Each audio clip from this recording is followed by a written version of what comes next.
Terus lihat awal.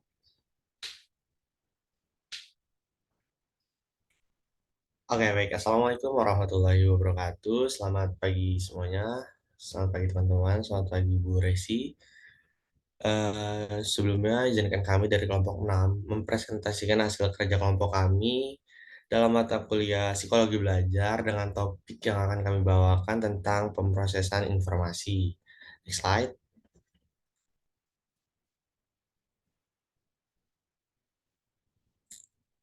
Oke, selanjutnya izinkan saya memperkenalkan anggota dari kelompok 6 ini yang terdiri dari 6 orang. Yang pertama itu ada Ahmad Imam Ramadan, itu saya sendiri. Lalu rekan saya Ahmad Zakabori. Lalu rekan saya yang kedua ada Hilda Ashkanta Salsabila. Kemudian ada Rahman dan Nur Maktuha. Lalu ada Salsabila Sarna Putri. Dan yang terakhir ada Tabina Sagif Atamata Maharan. Next slide. Oke. Untuk penjelasan terkait pemrosesan informasi akan dilanjutkan oleh rekan saya. Persilakan. Oke, di sini saya akan menjelaskan tentang pemrosesan informasi. Model pembelajaran pemrosesan informasi adalah model pembelajaran yang menitik beratkan pada aktivitas yang terkait dengan kegiatan proses atau pengolahan informasi untuk meningkatkan kapabilitas siswa melalui proses pembelajaran. Model pemrosesan informasi ini didasari oleh teori belajar kognitif dan berorientasi pada kemampuan peserta didik memproses informasi yang dapat memperbaiki kemampuannya. Pemrosesan informasi merujuk pada cara mengumpulkan atau menerima stimulu pada lingkungan, mengorganisasi data, memecahkan masalah, menemukan konsep, dan menggunakan simbol verbal dan visual.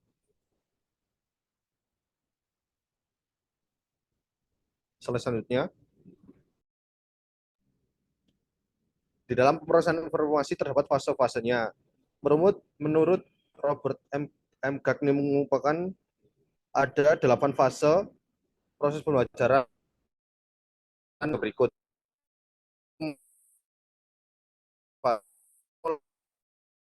Itu melakukan tindakan dalam mencapai tujuan tertentu. Kedua, pemahaman. Pemahaman yaitu individu menerima dan memahami informasi yang diperoleh dari pembelajaran. Pemahaman didapat melalui perhatian. Yang ketiga, pemerolehan, yaitu individu memberikan makna atau mempersepsi segala informasi yang sampai pada dirinya, sehingga terjadi proses penyimpanan dalam memori peserta didik. Yang keempat, penahanan, yaitu menahan informasi atau hasil belajar agar dapat digunakan untuk jangka panjang. Hal ini merupakan proses mengingat jangka panjang. Kelima, ingatan kembali, yaitu mengeluarkan kembali informasi yang telah disimpan bila ada rangsangan. Yang keenam, generalisasi, yaitu menggunakan hasil pembelajaran untuk keperluan tertentu. Ketujuh, perlakuan, yaitu perwujudan perubahan perilaku individu sebagai hasil pembelajaran. Yang terakhir yaitu umpan balik, individu memperoleh feedback dan perilaku yang telah dilakukannya. Selanjutnya akan dijelaskan dengan teman saya. Baik, selanjutnya yaitu tahap pemrosesan informasi. Di sini ada acquisition, retention, dan retrieval. Yang pertama yaitu acquisition atau biasanya ini disebut dengan encoding. Acquisition merupakan proses di mana informasi masuk ke dalam memori dan tersimpan dalam sistem saraf. Sistem saraf ini menggunakan kode internal yang direpresentasikan dalam bentuk stimulus eksternal. Kemudian proses ini merepresentasi suatu objek yang kemudian dikodekan menjadi data final yang akan disimpan. Lalu yang kedua yaitu retention. Retention merupakan penyimpanan informasi dalam otak. Proses ini terjadi melalui prosedur ditariknya suatu informasi dari memori jangka pendek ke dalam memori jangka panjang. Walaupun tentu tidak semua memori dapat dialihkan ke dalam memori jangka panjang. Hal ini tergantung pada kuatnya motivasi atau dorongan yang didukung dengan adanya latihan yang dilakukan secara berulang-ulang. Kemudian yang ketiga yaitu retrieval, yaitu proses proses yang terjadi di mana informasi ini diungkapkan kembali setelah sebelumnya tersimpan dalam ingatan seseorang. Contoh dari bentuk pemrosesan informasi ini seperti kita mengendarai sepeda. Jadi untuk menjadi pengendara yang terampil, kita harus terlebih dahulu dilatih untuk menyeimbangkan, mengayuh, dan juga mengarahkan sepeda. Hal ini dinamakan acquisition ini tadi. Kemudian kita harus mengingat kembali pengalaman latihan tersebut. Ini masuk ke dalam retention.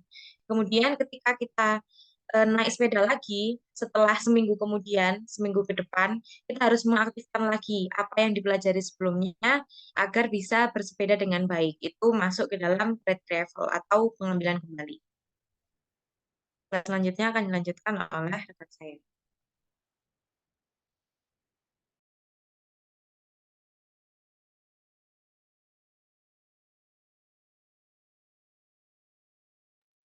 Oke, selanjutnya saya akan menjelaskan tentang tipe-tipe memori. Tipe-tipe memori ini ada 4. Yang pertama ada procedural memory. Procedural memory adalah memori mengenai bagaimana caranya melakukan sesuatu. Sesuai namanya, prosedur ya. Prosedur kan cara melakukan sesuatu gitu. Contohnya seperti berjalan, berdiri, bersepeda, menggenggam gelas, dan lain-lain. Namun, procedural memory ini tidak perlu menggunakan effort ya. Jadi sudah otomatis ada di memori kita gitu. Kalau misalnya kita berjalan, berdiri, kita kan nggak perlu, istilahnya nggak perlu effort buat mikir gitu. Selanjutnya ada episodic memory. Adalah memori mengenai peristiwa, situasi, atau pengalaman tertentu yang pernah terjadi atau dialami sebelumnya pada individu. Contohnya, hari pertama bersekolah, liburan liburan yang paling berkesan, dan lain-lain. Jadi kalau tadi procedural memory itu tentang bagaimana cara melakukan sesuatu, kalau episodic memory ini lebih ke pengalaman yang pernah kita alami gitu, yang paling berkesan terutama ya. Selanjutnya ada working memory.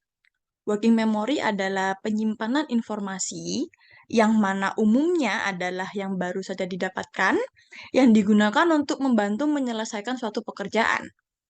Contohnya nih, ketika kita memasak nasi goreng misalnya. Nah, kita kan perlu mengingat tuh, misal step awalnya kita masukin bawang dulu, selanjutnya kita masukin gula atau garam, selanjutnya kita baru masukin nasinya, dan seterusnya. Nah, itu kan kita kan ada proses mengingat tuh di situ biar kita nggak salah step-stepnya gitu. Nah, tapi setelah kita memasak, informasi tersebut akan bisa dilupakan. Jadi ketika nasi gorengnya matang, kita kan pasti udah akan melupakan step-step yang tadi kan, seperti itu.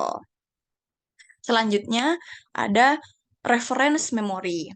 Adalah informasi atau memori yang disimpan dan digunakan dalam jangka waktu yang panjang, yang juga dapat mendukung keberhasilan informasi yang baru diperoleh. Contohnya, penerapan ilmu teori yang didapat di sekolah atau di kelas akan dipergunakan saat ada praktik lapangan dengan tugas yang mana tugas ini menjadi informasi baru tertentu gitu. Jadi maksudnya gini, ketika kita dapat materi nih di kelas, nah itu kan akan masuk ke memori jangka panjang. Nah, itu akan membantu kita saat misalnya 2 minggu atau 3 minggu ke depannya kita dapat tugas praktik lapangan nih. Nah, itu kan informasi baru ya, tugas praktik lapangan ini. Nah, materinya adalah materinya adalah jangka waktu, jangka panjang gitu. Nah, jadi itu yang dimaksud dengan jangka panjang akan mendukung keberhasilan informasi yang baru diperoleh. Seperti itu. Next slide.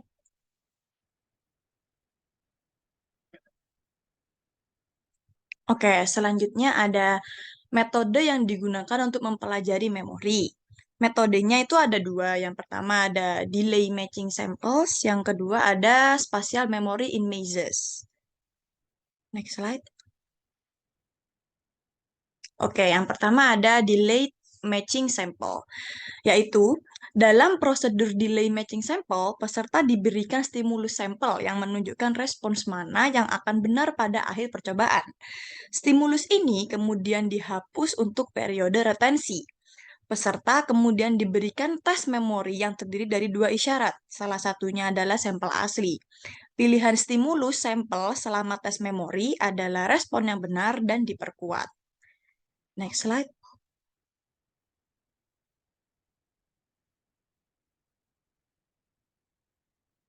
Pencocok, oke. Baik, next slide akan ditunjukkan oleh rekan saya. Terima kasih, mohon maaf.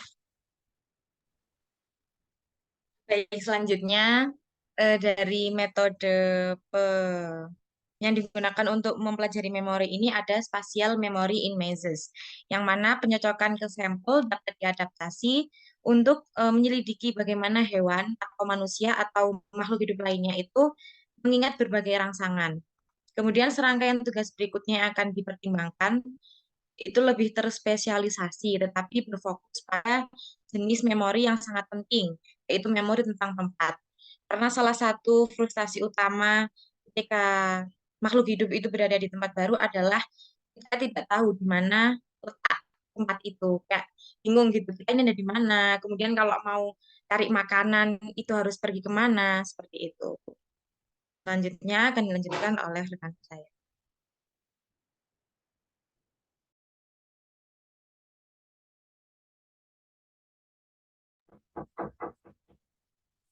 Oke, selanjutnya di sini saya akan melanjutkan penjelasan dari mekanisme memori. Nah, sebelumnya sempat dijelaskan ya oleh rekan saya terkait tahap pemrosesan informasi, di mana dalam tahap pemrosesan informasi itu ada 3 tahapan. Yang pertama itu ada acquisition, di mana kita memperoleh atau menerima informasi tersebut, lalu ke tahap selanjutnya, di mana kita meretention atau retensi, atau menyimpan informasi yang kita peroleh, dan tahap terakhir kita meretrieval atau memanggil kembali informasi yang kita peroleh tadi. Nah, dalam mekanisme memori sendiri atau cara kerja memori kita ya, menurut teori inferensi, memori itu seperti kanvas. Jika kita menggambar dengan sebuah warna, lalu kita menimpanya dengan warna lain, maka yang terjadi akan menghilangkan atau mengaburkan warna yang pertama tadi. Nah, jadi ada hal-hal yang sebenarnya harus dilakukan gitu loh oleh diri kita setelah kita melewati tahap acquisition atau menerima informasi sebelum ke tahap selanjutnya, yaitu tahap retensi atau tahap retrieval gitu. Nah, dalam apa namanya? Dalam hal ini kita harus melakukan pengkodean atau coding gitu. Karena ingatan itu tergantung pada pengalaman kita terhadap sebuah peristiwa. Jadi apa yang kita ingat nanti tergantung pada bagaimana pengalaman tadi diberi kode dan bagaimana kode itu diambil di lain waktu. Next slide.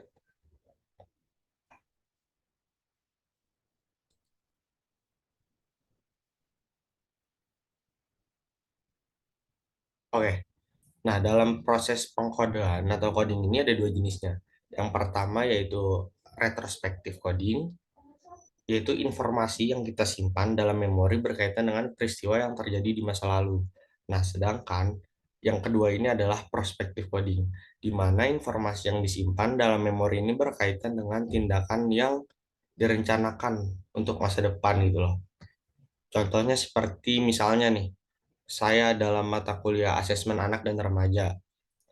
Ketika di mata kuliah itu saya melakukan praktek menjadi konselor. Nah, saya harus mengingat apa aja nih yang saya pelajari tentang teknik konselor sebelumnya. Pasti saya sudah mempelajarinya dong. Nah, hal itu termasuk ke dalam retrospective coding. Sedangkan secara prakteknya, saya harus mengingat apa aja sih yang harus saya lakukan saat praktek berlangsung. Nah, kalau hal ini termasuk ke dalam perspektif coding. Kurang lebih seperti itu. Untuk selanjutnya akan dilanjutkan oleh rekan saya.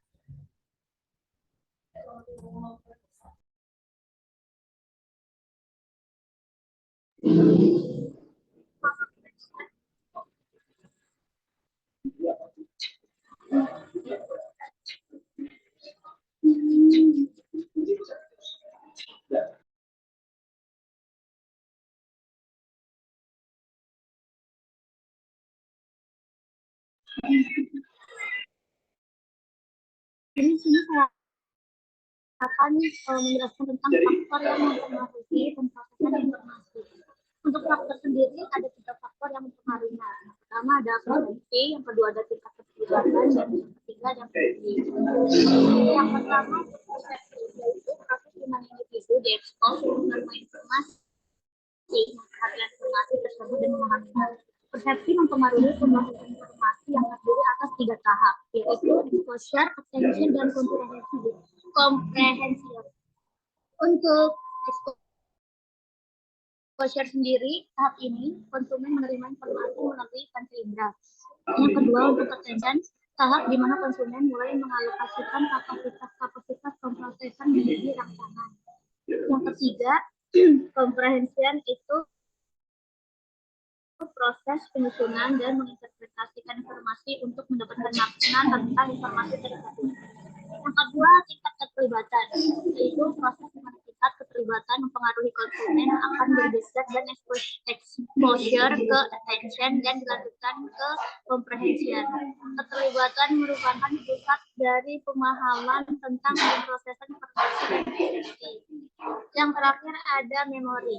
Memori berfungsi memainkan peranan penting pada setiap tahap persepsi. Memori memandu exposure stage dan attention stage dengan membiarkan konsumen mengantisipasi rangsangan yang mereka hadapi. Selanjutnya akan dijelaskan oleh saya.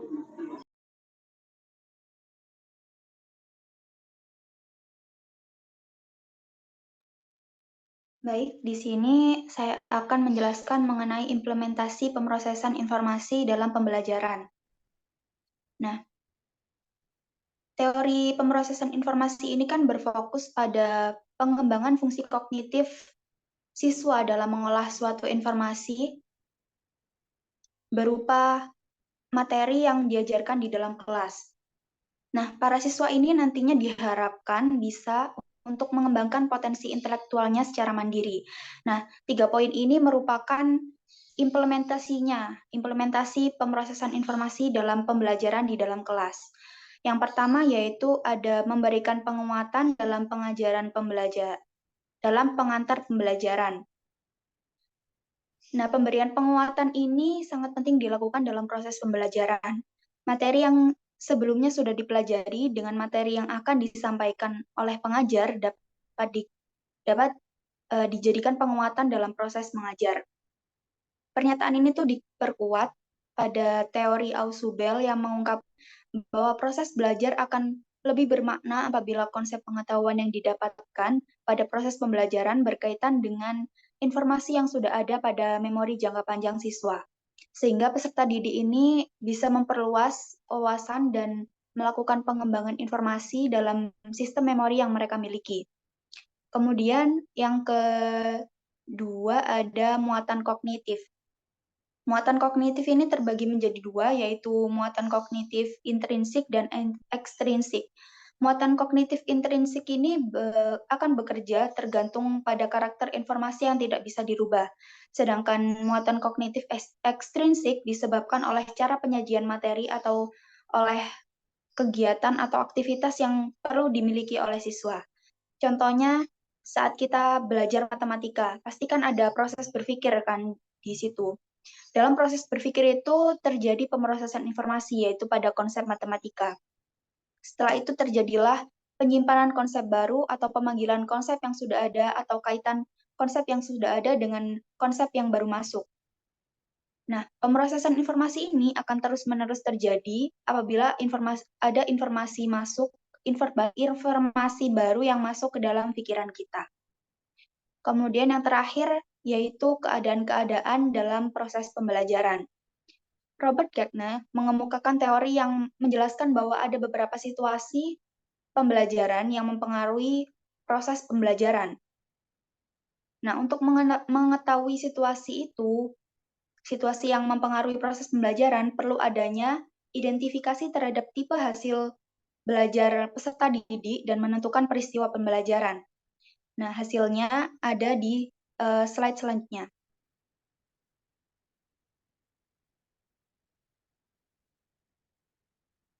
Next slide. Nah,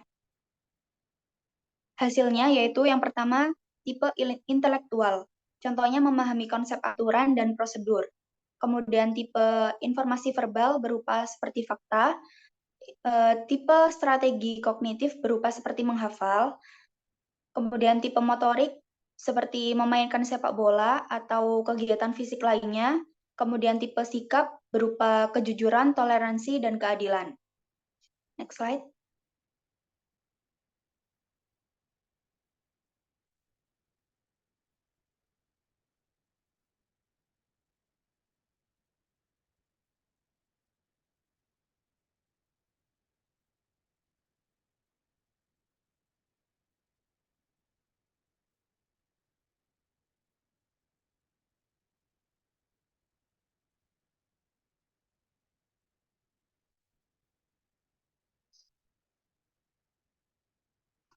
Nah, di slide ini saya akan menjelaskan mengenai kelebihan dan kekurangan teori pemrosesan informasi.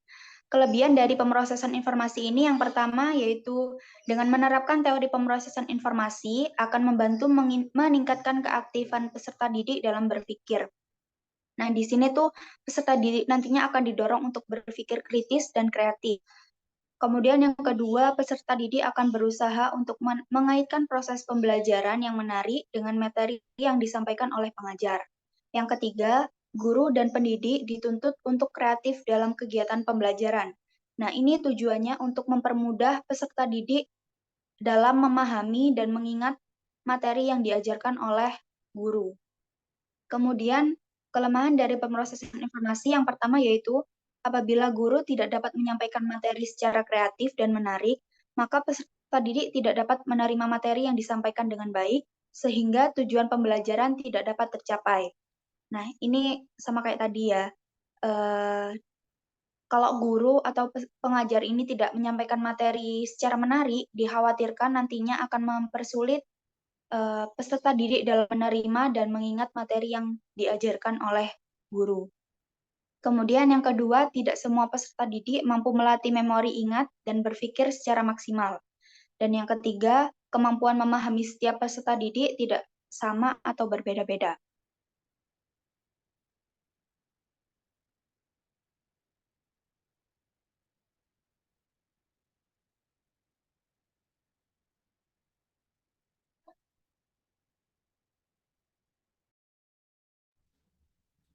Oke, baik. Terima kasih. Mungkin itu saja penjelasan dari kelompok kami terkait pemrosesan informasi. Jika ada yang masih dibingungkan, bisa langsung ditanyakan. Kurang lebihnya mohon maaf. Assalamualaikum warahmatullahi wabarakatuh.